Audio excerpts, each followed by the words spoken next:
అమరావతిలో రాజధాని గురించి చాలా పెద్ద చర్చలు జరిగింది, అది కూడా మన అందరికీ తెలిసిందే. అయితే ఈసారి రాజధానిగా మనకి అమరావతి డిక్లేర్ అయిపోయింది, బిల్ కూడా పాస్ అయిపోయింది, పార్లమెంట్ నుంచి కూడా ఆమోదం పొందడం జరిగింది. మరి దీనిపైన మీ అభిప్రాయం? మంచి పని అండి, చాలా మంచి విషయం. ఎందుకంటే ఇన్నాళ్ళు దాని మీద చాలా అన్సర్టనిటీగా ఉండి ఇప్పుడు దాని మీద నిశ్చిత ఒక అభిప్రాయం వచ్చింది కాబట్టి అక్కడ ప్రజలందరూ ఆనందంగా ఉన్నారు.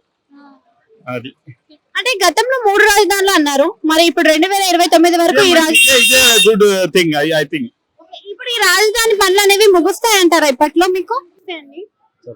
ఇప్పుడు ఆంధ్రలో రాజధాని అనేది పెద్ద చర్చగా మారిన విషయం. అయితే ఇప్పుడు పార్లమెంట్ లో కూడా ఆమోదం పొందడం జరిగింది, అమరావతి రాజధానిగా డిక్లేర్ అయిపోయింది. ఎలా ఉంది ఇప్పుడు రాజధాని అమరావతి? అయితే బాగానే ఉంది.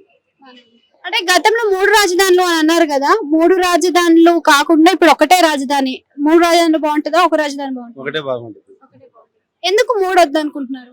3 అది ఆడొకటి ఈడొకటి అక్కడ ఒకటి, ఒకసారి ఉంటే అన్ని పనులు బాగుంటాయి, అందరూ ఒకసారి పోవడానికి ఎప్పుడైనా బాగుంటుంది. అంటే ఇప్పుడు ప్రభుత్వం ఏదైనా మారితే, అంటే ఫ్యూచర్ లో 2029లో మళ్ళీ ఎన్నికలు ఉండబోతున్నాయి, మళ్ళీ అప్పుడు ఏదైనా ప్రభుత్వం మారితే ఈ రాజధాని పనులు ఏమైనా ఆగిపోతాయా, మళ్ళీ 3 రాజధానులు అవ్వే అవకాశం ఉందంటారు?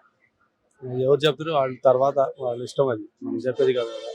వైసీపీలో చాలా విమర్శలు వచ్చాయి కదా, అది మునిగిపోయే ప్రాంతం, అక్కడ రాజధాని కడితే వేస్ట్ అని చెప్పేసి కొన్ని వ్యాఖ్యలు చేయడం కూడా జరిగింది గతంలో. మరి నిజంగా అది మునిగిపోయే ప్రాంతం అంటారా? మునిగిపోదండి, మునిగిపోదు.